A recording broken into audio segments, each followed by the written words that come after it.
Hey everybody, welcome to the Ronline report as we're heading into the 2017 Mr. Olympia weekend coming up, weekend after this next one. Today we have one of the top stars of the classic physique division, 22-year-old Christopher Bumstead from Ottawa, Ontario, Canada, joining us today. Thank you, Chris, for being here. Thanks for having me. Looking forward to it. Now, we did do a story in the magazine not that long ago, but I know not everybody reads the magazine, and I want your story to be heard. So we're going to start with a little bit of your background. For those who don't know it, you were actually quite an athlete. What are the sports that you played when you were growing up? I played pretty much all of them throughout. A little more competitively, I played football and basketball, as well as track and field. I played those competitively throughout high school, so those were what I focused on, really. Yeah. I'd have track training pretty much all year, and then kind of compete more in the spring, and then football in the summer, basketball in the winter. In America, they really push football on every male student. Did they really push hockey on you? Not really, no. It's much more popular for sure. I mean, 80% of my friends probably all played hockey, and it was what people like. The girls liked the hockey players and whatnot, but it was never really a sport for me. So. Okay. So you actually started weight training for sports, correct? Yeah, exactly. I always thought like what would give me the edge in my sports would be becoming bigger and stronger. For some reason, it was a mentality I've always had. Other people were just like working on drills and stuff, and instead I'd rather go home and I'd lift weights or work out in the basement, do whatever I could, try and get strong. Okay. So I remember you telling me you were inspired by Tom Platz and you wanted big legs. So where did you, at 14 years old, where did you get imagery of Tom Platz? Was it online? Was it in magazines, books? It was mainly online, I'd say, back then, because internet was still big back when I was that age. But I'd seen magazines as well, all the old school bodybuilders. He was always just like the main focus on big legs from like the old school bodybuilders and whatnot.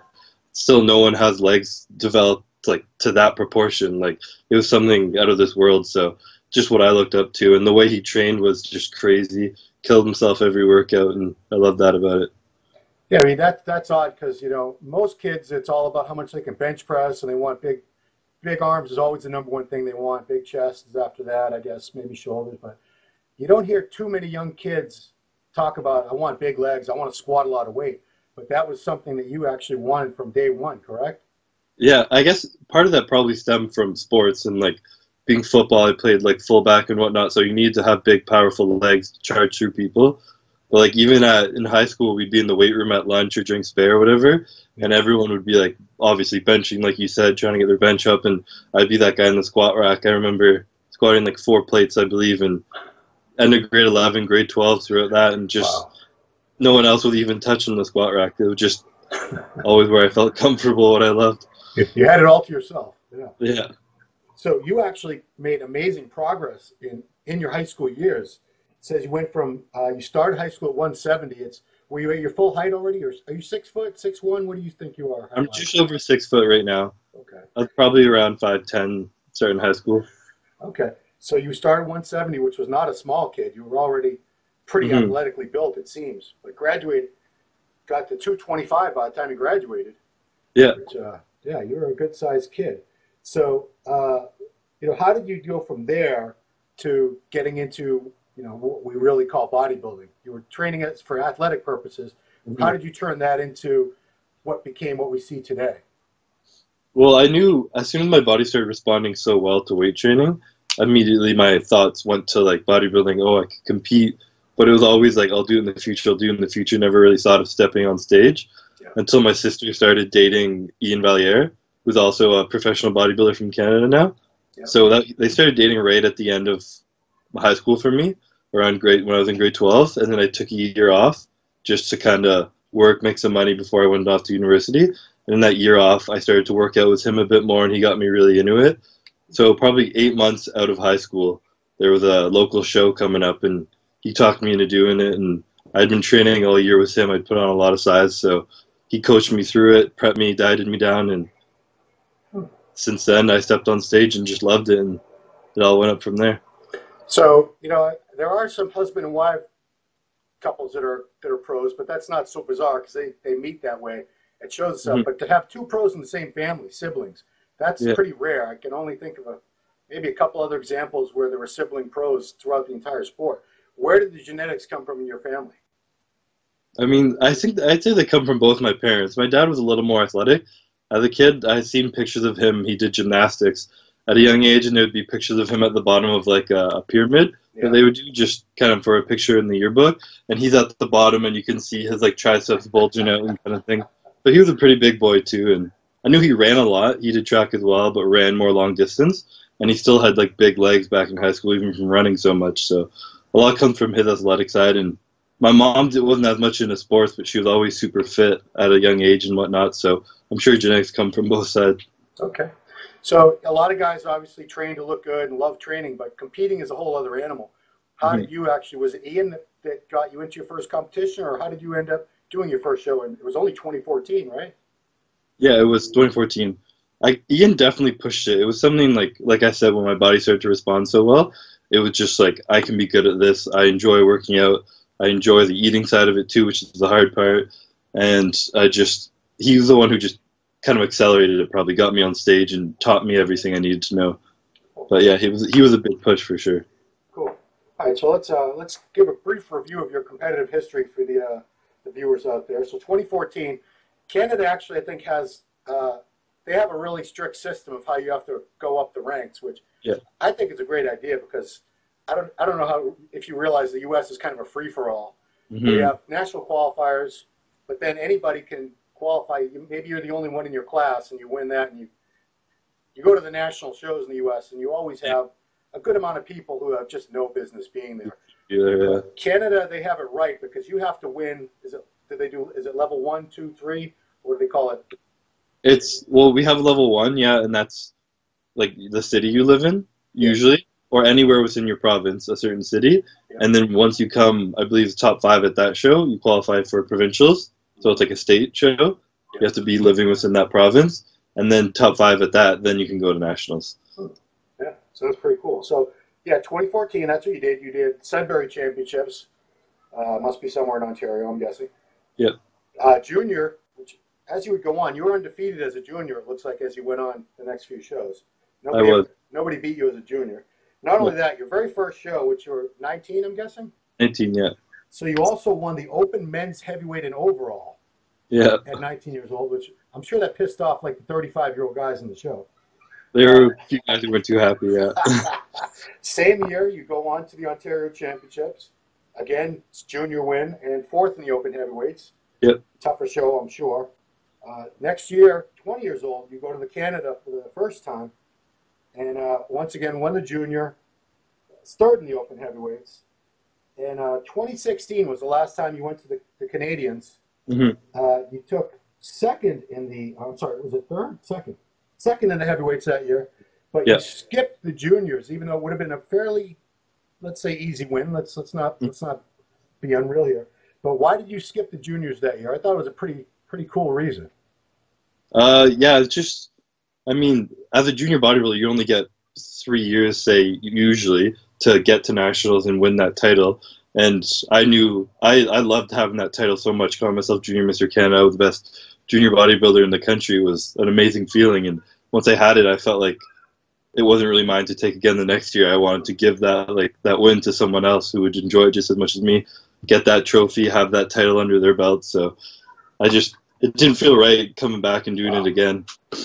That says a lot about you, Chris. I really can't think of too many other people I know that would have done that. So props to you. You're a good guy.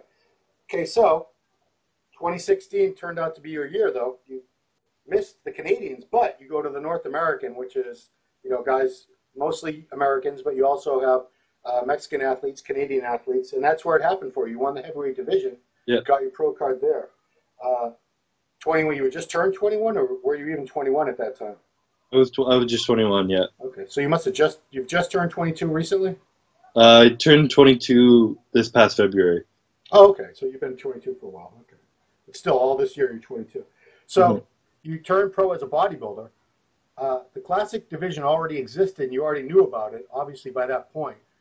did you immediately know that you were going to compete as a classic physique competitor, or was that a decision that you made later on down the line? It was something I hadn't 100% had my mindset to it, but I was very convinced that I would at least try it. But I knew a difference between when I did nationals, I had to be under 220 pounds for Canada's, and that killed me getting under there. Like that's too much small for my body weight. Yeah. Whereas North Americans was 225, so I came in looking much better for that, and I ended up winning that show. And as an amateur bodybuilder, at least I couldn't make the weight cutoff for the classic division, Right. so I knew would have to go pro as a bodybuilder and then get that weight increase. But also, I had climbed the ranks as a bodybuilder is what I had been doing. I wanted to finish it like that. Yeah. And then when the new classic division came out, it was perfect for me. Like, I feel like I have the lines that are perfect for it, nice shape. I'm not always a big fan of being too huge, especially at my height. Yeah. I'd have to be sleeping on stage like upwards of 260 pounds, which isn't not the most appealing thing for most bodybuilders, but I can still focus on what I need to right now. I still have a little bit of room to grow and things I can fine tune. So the class is definitely perfect for me. And what weight do you have to get down to as a pro for your height? It's 225 pounds. Oh, okay, that's not bad at all. So yeah, so it must not be too much of a struggle. I know you're about 240. The last time you posted some pics on your social, so I'm sure it's not easy to get 225, but you're not gonna be in that much pain. It's good and it's bad, kind of. I still got to struggle pretty hard. Like 230 would probably be a lot easier for me to be able to. The whole point is being able to weigh in and have enough time to carb load and all that. So I often find myself having to suffer a little bit longer until weigh-ins, and then I'll usually end up a little bit flat on stage or whatnot because I have less time to carb up. But I'm not completely killing myself, but it's definitely not easy getting down there. Right on. I mean, there are some people that would have said, why didn't he just go bodybuilding and put on 40, 50 pounds? And, it's funny if you look at who's getting more followers over the past couple of years. You're building a pretty big following right now. I have a son-in-law who's 20, just turned 24, and he follows people like you, Callum Von Moger. I mean, these are Physique, Sadiq. These are the guys that the young generation is emulating. That's who they want to look like. I don't hear any of them talking about Rami or Rolly or Phil or Kai. That's all the older meatheads. So, I think you guys are the future for sure. There's no doubt. So let's talk about your pro record. It's 2 shows so far and 2 wins, right?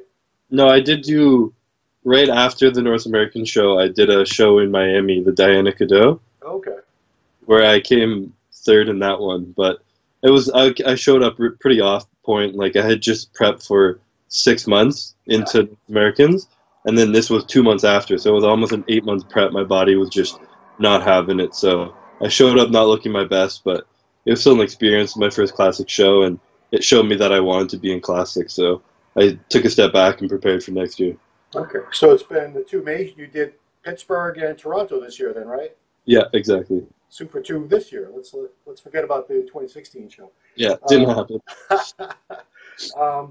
So out of those 2 shows, I'm going to guess the Toronto show was probably a little more of a special win for you because I don't know how far Ottawa is from Toronto. How far is that?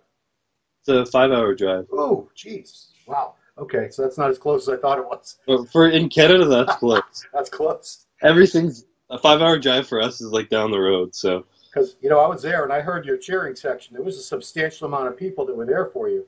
So how many people do you think made that trip for you? I'm not sure. I know I had at least 8 close friends and family that were down there that were I go out for dinner with and I talk to regularly and they came down to see me. But I was getting a lot of messages and comments and DMs of people from a couple hours outside Toronto saying they were coming down to support me. So it was definitely an amazing feeling and awesome to be representing Canada like that up on a stage in Canada. So it was really cool. Well, now that I think about it, maybe they were just cheering because you were good, not because they were from your hometown or anything. That's very true. Yeah. You were definitely deserving of the cheers. Before we get any further, I see you have an MHP shirt on. You just signed on with them, right? It's been a year actually. Oh, okay. As of just this week, I believe it's been a full year. They signed me right before North Americans, I believe. Wow. So, okay. Yeah. Cool. Are you happy with the company? Loving their products so far? Yeah, for sure. Their stuff's amazing. tastes great and keep using it throughout prep. So. Now, when I haven't spoke to you for the magazine for a while, we did a regular profile, we did a leg training article. At that time, you were still working on your kinesiology degree at what school are you at? I can't pronounce it. How do you say it? Dalhousie. Dalhousie University in Halifax. Are you still there, or you put school on hold? I went down to part-time school just because I'm traveling so much and whatnot. Right. So just doing a couple classes. And then I think I'm going to transfer schools too and finish my degree back home in Ottawa. So I was going to say, you're pretty far from home. I think it would make more sense for you to get closer to the big city. Yeah. Mm-hmm. But, you know, I remember talking to you, and you had some really good advice as far as how you've been able to stay injury-free. Because, I'm sure these numbers might have gone up too, but the last time we spoke, you were capable of a 435-pound bench press, 635-pound squat, and you were doing a 705-pound deadlift. Are those numbers even up a little more now? Not since then, no. I've been prepping so much. I haven't been focusing on strength. That's but right. I'm sure I'm going to have a bunch of time off this offseason, and I'll focus back on that. But no, I've been in prep mode for so long that the numbers kind of stayed the same. I'm still sticking to heavy weights as always, but they haven't gone up yet. So, you know, you're one of the few guys your age I know that's really thinking ahead as far as staying healthy, staying injury-free. So what advice do you have for guys who want to train heavy and put the mass on, but do it without getting injured? What's your sequence? How you warm up, stretching? What do you do? Warm up, of course, it depends what you're doing, but, like, I'm never one to just walk in the gym and, like, put 400 pounds on the squat rack and do it. I'll start warm up, like, 10, 15 minutes on the bike. Usually just bike is always my favorite. It's not hard on you. And I'll, like, roll and stretch, like, a little bit. Usually I know what's tight on me. I can feel if it's my hip flexors, my glutes, hamstrings, whatnot, and I'll make sure to, like, really open those up. I'll do, like, upwards of, like, 20 reps for a few sets with just the bar, then a plate, and I increase very slowly. And just if I'm not feeling it, if I have a little bit of an injury or something, I'll stick to lighter weight and, like, a little bit more volume. But really, just it's all about warming up, make sure everyone's loose and warmed up. Like, also squats, deadlifts, and a lot of things. I'll jump on machines first. I'll start my workouts with, like, quad extensions and hamstring curls, and, like, a little bit of walking lunges, just super light, high volume, and then I'll go squat, and I'll go back to the machines at the end of the workout a little bit heavier, just make sure the blood's moving where it needs to be. There's two schools of thought about stretching. Some people say you should stretch before the workout, some say after. Where do you do it? Well, I don't do, like, static stretching before I work out. It's more like say when I'm doing a walking lunge, just no weight, just walking through it. I'll take a really long step and, like, really, like, thrust my hips forward and feel my glutes stretch, and then stand up through it. I'll kind of put the muscle in a very stretched position and then contract it really quick with no weight on it, so it's ready to, like, fire under a lot of weight. But no, I don't do static stretching. How about foam rolling? Do you do that? I do, yeah. Normally I'll do that, like, just after cardio or something when there's blood and the legs are warmed up. And last question of this type, I promise. How about chiropractic and deep tissue? Do you do those? Chiropractic, no. I've done a few deep tissue things. I find all the local people who are good around here, they're so sporadic and they're always so busy that I have to book a month in advance and then they cancel, and then I gotta wait another month, and it's just something I can't really rely on. So I usually try and just stick to my own rolling out and stretching and keep my body healthy. But I definitely think they help. It's expensive and it's hard to be consistent with. Agree. Mm-hmm. So I want people to understand when they see your legs, they're like, wow. Obviously there's a genetic component, but you've worked very, very hard. Squatted over 600 pounds many, many times. And one thing that you said, which sounds like something Tom Platz would have done, is you'll take 225 and you'll do 100 reps no matter how long it takes. When was the last time you did that? I think last time I did that was 8 weeks out from this show, so about a month and a half ago. I did one of those workouts like that, yeah. How long does that typically take you? Because that's a lot of reps. It always depends how I feel, but I know I've gotten it done in, I think, 5 sets is the least I've done it in. Yeah. So about 20, but it was probably like 30, 25, 25, 20 kind of thing, but... Yeah. I'd like you to tell the story about your lucky shoes. I thought that was the funniest story. Oh, those are completely ripped up now. They're gone. But Yeah, it was like one of the first pair of Converse I had, just the low top white Converse. I remember first time pulling 6 plates in them, first time squatting 5 plates in them. They had a rip down the back, and from deadlifting, I always wrench it right up my shins and start bleeding. So they had a whole blood stain all over them and whatnot. And they smelled awful because I'd go barefoot in them half the time too. But it was a mental thing. I'd be sitting there working out and like look down at my shoes, see like got my music bumping, look down and I see the blood on my shoes and the rip in them, and I'm just like, I've done this before, I can do it again, kind of thing. And it was a mental thing, helped me get through it, and good luck. Yeah, exactly. Um, the U.S., we give out a lot of pro cards in the U.S. I'm sure you're aware of this. A lot of pro cards. I mean, if you add them all up, I bet it's like in all the divisions. I bet we give out like 300-400 pro cards a year here in the various divisions. But Canada, very, very, very tough. In Canada, unless you leave Canada to get a pro card, is it one man a year turns pro? Correct? Two now. Two. It's in the past. It's been two. It kind of depends how they feel. At nationals, sometimes they give out one, and what I love that they used to do was if they didn't think anyone else deserved it, they wouldn't give it to anyone else. Which, I mean, that makes sense. Yeah. Like just because you won the show, like, oh, no one else showed up this year, like, well, you're still don't look like a pro. So, but yeah, so it was one or two at nationals, but now we have a new show called the Ben Weider Legacy Cup. Right. So that one, I believe you need to come top 15 or top 10 at nationals, and then you can qualify for that one, and they give out another pro card. So because it seems like a lot of good Canadians are coming out of the other shows. Like Ian was at the Amateur Olympia in Latin America, of all places. I remember seeing the coverage. It was all these guys from Latin America, and then this one random Canadian guy wins the whole thing. yeah. Regan Grimes last year had to go to Brazil, to the Arnold Brazil, to get his pro card. And, you had to go to Pittsburgh to get yours, right? So, are you guys, I'm sure you talk to a lot of other athletes up there. You guys see it as a really good thing that there are all these other opportunities for the best Canadian athletes to go outside of Canada and try for their pro card? I'd say so, yeah. A lot of it is just timing. Like, of course, it's wherever you go, you still got to be the best to win it. It's like, I know it's like Regan, he's placing well at pro shows right now. Ian has as well. They've both been known as some of the top bodybuilders in Canada. It was just that year they didn't win it, and I'm sure the next year they both probably would have won the Canadian title and gotten their card there. So they were a little less patient and willing to travel. So why not go out? It's a good opportunity. They still got to earn themselves on the pro circuit. So as far as the classic division, do you have any close friends that are at the top of the game that you're going to be up against in Vegas next weekend? Not too many. Like being stuck up here in Canada, I don't know too many guys, but I've been in contact with a few of them on social media and whatnot. I know a good friend I've made through it, Santi Aragon. He didn't qualify this year, but he's going to be there, I know. And there's a lot of good guys in the show. So far, every time I've competed, I've made friends throughout it. Like I did the Diana Cadeau with Terrence Ruffin last year. Yeah. Mm-hmm. He's a great kid. He's my age. I wouldn't have guessed it. Acts like he's like as mature as a 30-year-old, and it looks like it too. Not face, but his body looks very mature. So like, there's a lot of great guys in the division for sure. Everyone seems to be super friendly and like.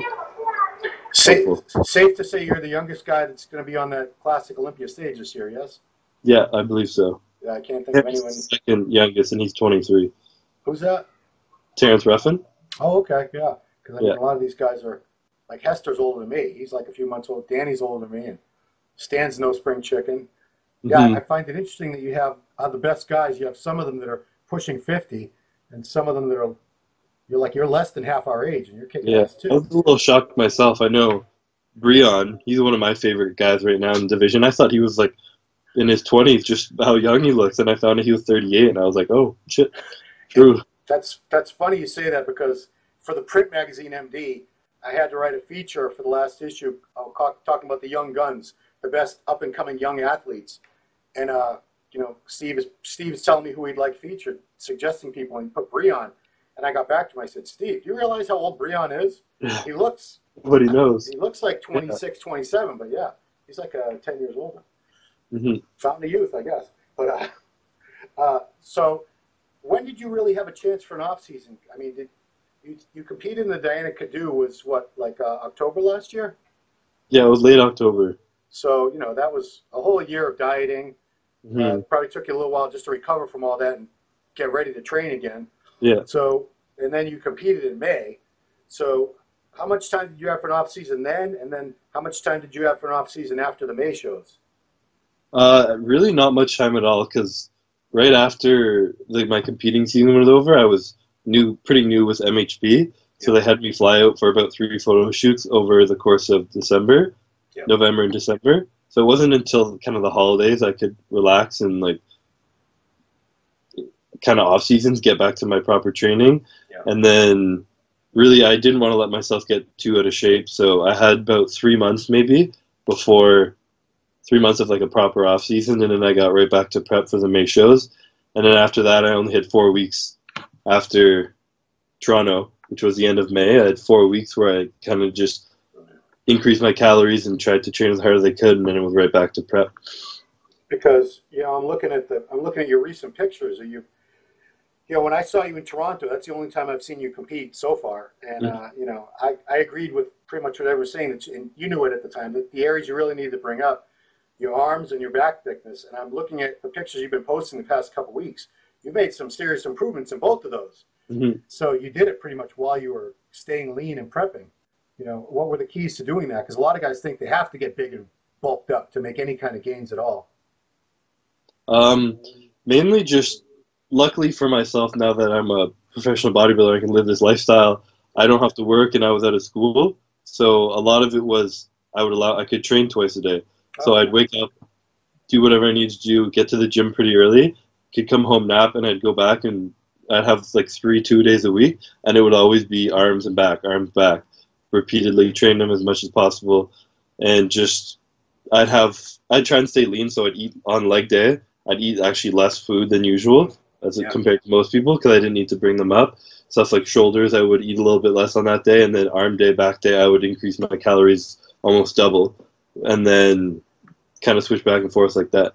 It also doesn't hurt that I'm 22 years old, so I'm much younger. I've changed this quick at this age. My body's responding really well to everything. So yeah, I mean that's a cool thing. I don't know if you're aware who Derek Lunsford is. He's a new 212 kid. Oh, yeah. Same situation. He's 24 and he's only been doing this for 4 years. So people are like, how are you making all these gains? It's like, look how old he is. Exactly. You know? If he was 44 and making these gains, then I'd be like thinking this was something from outer space. But 22 years old, you're probably still going to be growing and improving. So I have to, you know, before I get back to the arm stuff, because I'm looking at the pictures, and you were definitely bottom heavy when I saw you compete. You still have the wide shoulders and everything, but there was more mass in the lower. But when I see these pictures, and we're going to throw up a couple here while we're during the interview when this airs, but you seem so much more balanced now. I don't see anything overpowering anything the way it was. You know, did you cut back on your leg training at all, or are they just as big as they always were, and the upper body just came up? I did cut back on it a little bit, because I knew I didn't really have time to keep them that size and bring my upper body up. So I cut back on my leg training. I think at one point I stopped training them for a full month. I just didn't touch my legs, and I just focused on everything else. So it allowed they probably did come down a little bit, but they're still considerably large, so I wasn't too worried about it. But I knew I needed to like come in more balanced for this show, so I took my focus off them for sure and tried to put all my energy into my upper body workouts. It worked. It definitely your plan paid off, because definitely so much better balance and proportion than you had before. So you know, getting to 225 now is not easy for you. Here you're still growing. You're still a young guy.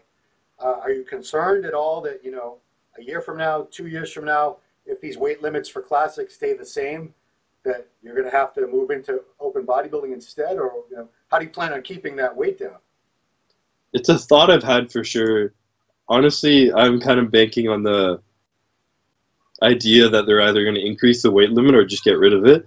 But I feel like after a few years, they're going to establish. No one really knows what the classic look means now. I don't think all the judges know exactly what they're looking for. But in a few years, when we've seen enough competitors and enough people have won pro shows, we'll have an established look, and maybe they'll get rid of the weight limit. And if you come in and you're too big, then you just place bad. So that's an idea that I've heard thrown around a couple times, or just I've also heard a few people say the weight limit's going to go up. But if it were to go up, then yeah, I'm sure in 10 years when I'm like 35 years old, I might still be too big, but I'm not really focusing on that right now. I know I can still fine tune what I need to. Like every year I can come in leaner and harder. I know I can push myself more. So if I grow a little bit, I'll have to come in leaner next year and I'll weigh less. It's just trying to focus on what I'm doing right now. That's interesting because I haven't heard that. Obviously, you're more in the loop as to what people are talking about as far as possible changes to the division, but I think that's a great idea. Now, what do you think about changing the name of it to classic bodybuilding? Just making it a division alternative to open bodybuilding, where proportion and symmetry and a small waist weighs a lot more heavily in the judging than just raw mass and inside out condition. I honestly think that they wish they could do it right now, but there's that other division. Is it in Europe or UK or something? Wherever they have a classic bodybuilding right now, and I think it's just legal rights. They're not allowed to call it that. So, right. I mean, the name's the name. However they judge it is going to be what matters. True. No, I mean, I remember being one of the Arnold Classics I covered for MD with Giles, my buddy from the UK. They did have, and this was the Ohio Arnold. They did have a classic bodybuilding division that year. And it was exactly what you said. They weren't concerned about heights and weight restrictions like that. The trunks they were still wearing bodybuilding trunks. I think the guys tended to have, more coverage on the side rather than the little string that you see in the open. But it was pretty much where you're talking about what classic physique as we know it now might evolve into. Mm-hmm. I'd have no problem with that. I'd actually prefer that. Plus, you'd get to hit more poses, and you got to be bummed that you have glute striations that you dieted and worked so hard for that you can't show off. Exactly, yeah. I know all the guys you see coming in shape, they're all posting their progress pictures, either hiking their classic physique shorts over their butt or they're wearing bodybuilding trunks. Like, we want to show off what we got. Especially for me, I know my upper quad is where my big sweep comes, and like my hips have some crazy striations that come down them, and my upper quad has like these weird muscles that I don't even know what they are myself, but it looks much better right at the top of my quad, and it's hidden mostly by my shorts. So it'd be nice if we at least, like you said, had like the old school trunks that were thick on the side, but not like boxer briefs, Well, I have a feeling if those changes are made, at least you'll still be competing to be part of that. I don't know about these the guys my age; they might be gone by then. So tell me about this. Is your first Olympia coming up? How excited are you? How different is this from the shows that you've done so far in your head? It's hard to even explain. I don't know. This is one of the first shows that I'm like coming into right now, and like it feels like such a big deal. Like I know National's a big deal, first pro shows are a big deal, but all I was thinking was like, oh, I just want to go in and do well, go in and look good, and I'll be happy. This is one of the first shows where I'm like, this is a big deal. Like it doesn't get any bigger than this. So my mindset is much more hardcore than it has been in the past. I know, like I used to like nibble on things or dieting. Now I just don't touch anything. My cardio, I'm doing 5 minutes extra than I should be. Like I'm still trying to keep my training intensity high, no matter how shitty I feel. So I'm definitely super excited to be stepping on the stage. I've never even been to Olympia to watch. So the fact that I'm going for the first time stepping on stage it's an amazing feeling for sure. And I think it says a lot about how far the division's come so fast that you guys are on. I think your judging is in the expo hall. Am I right? Yeah. But the finals are on the main stage of the Orleans Arena. Yeah, we are on the main That's stage. A pretty big deal. For sure, yeah. It took the 12 guys like 6-7 years to get to that point. Mm-hmm. So the division's growing like crazy. I know everyone loves it, so it's amazing that we kind of scary stepping on stage in front of 10,000 people, however many people are there, but it'll be exciting for sure. And talk about that for a second. The division, it's not even 2 years old yet. This is the second season, isn't even over, but I don't know how it is in Canada, but when I go to the regional shows here in the U.S., the classes are stacked. Everybody wants to be classic. Everybody wants. Is it the same up in Canada? Are those divisions growing real fast?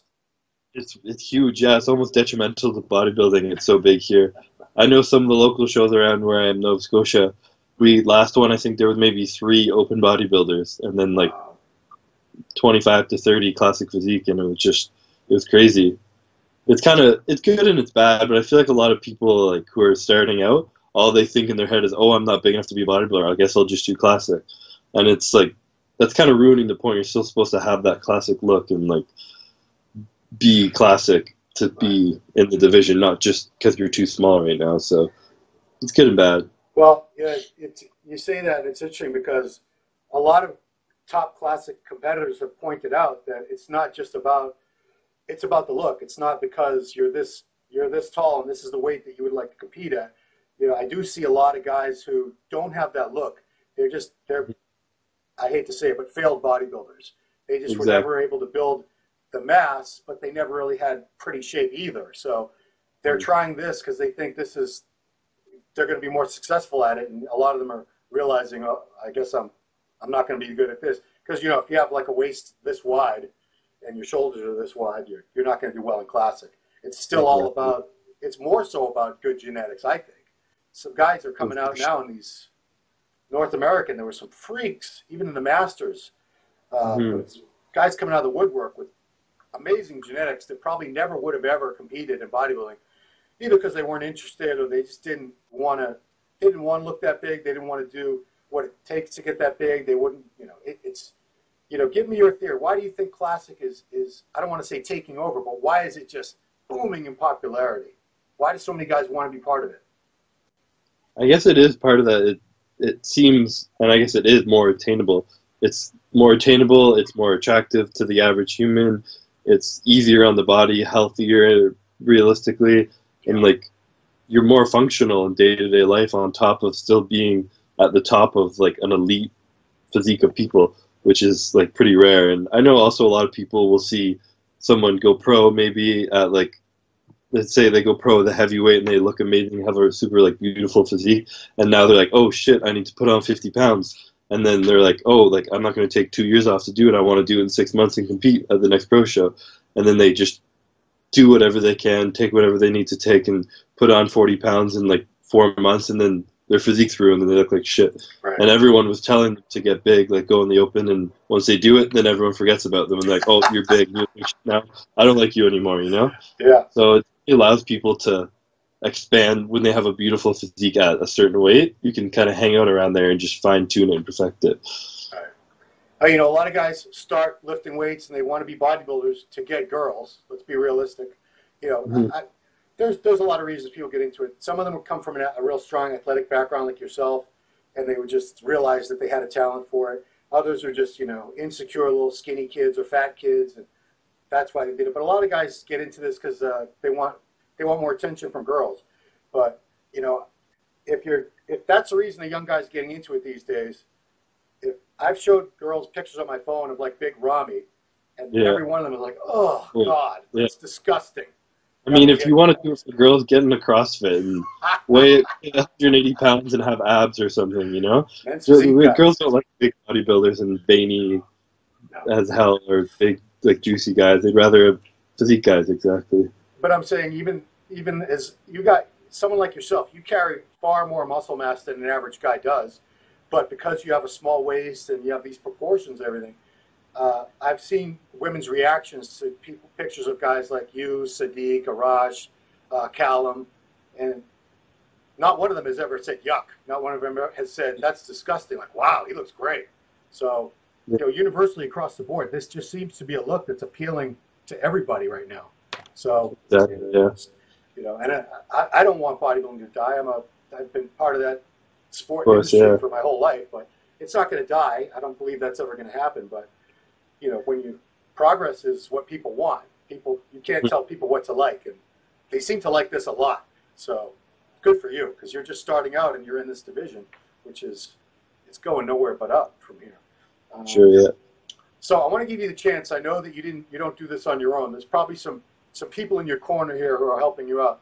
Who's on your team that's behind all this?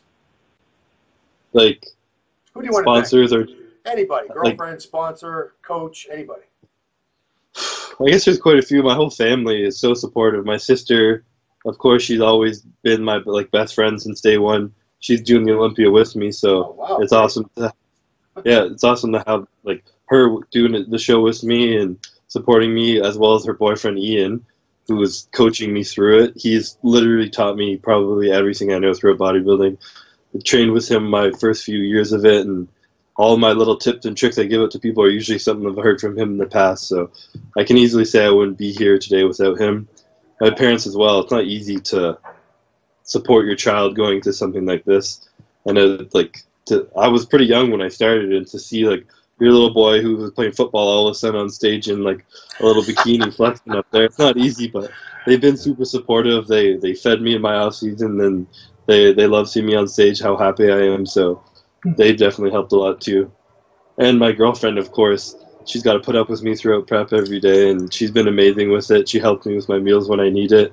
It helps keeps me sane, keep my mind off being so hungry, and it's been super supportive. It's really just my whole family, everyone around me has been super amazing and supportive.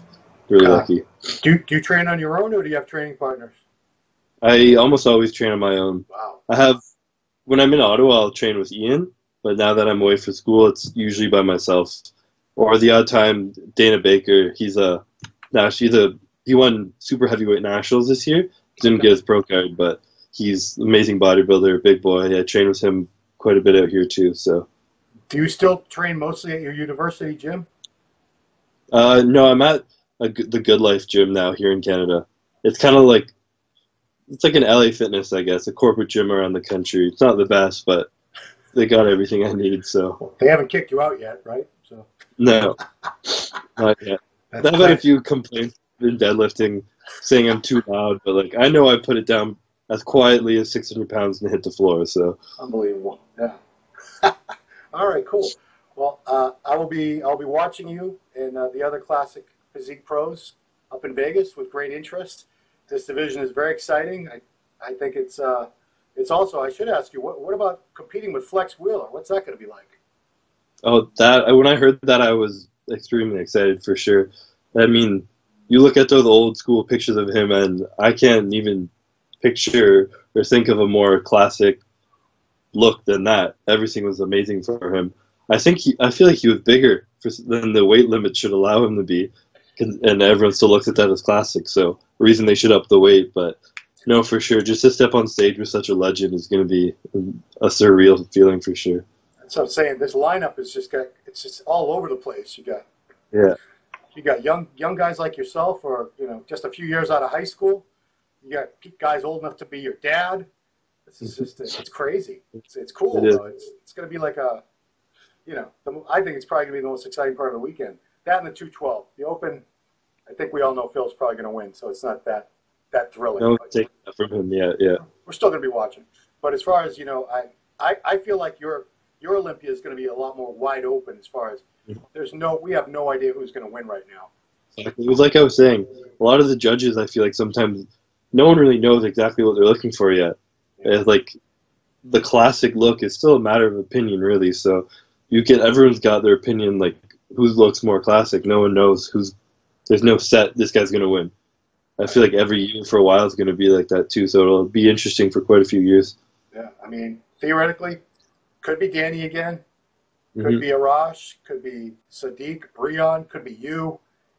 It's wide open, and that's exciting to me because we're not going to know until you guys all get out there and we see who really nailed the condition. Until we see everybody side by side and shuffled around a bit, it's not going to be.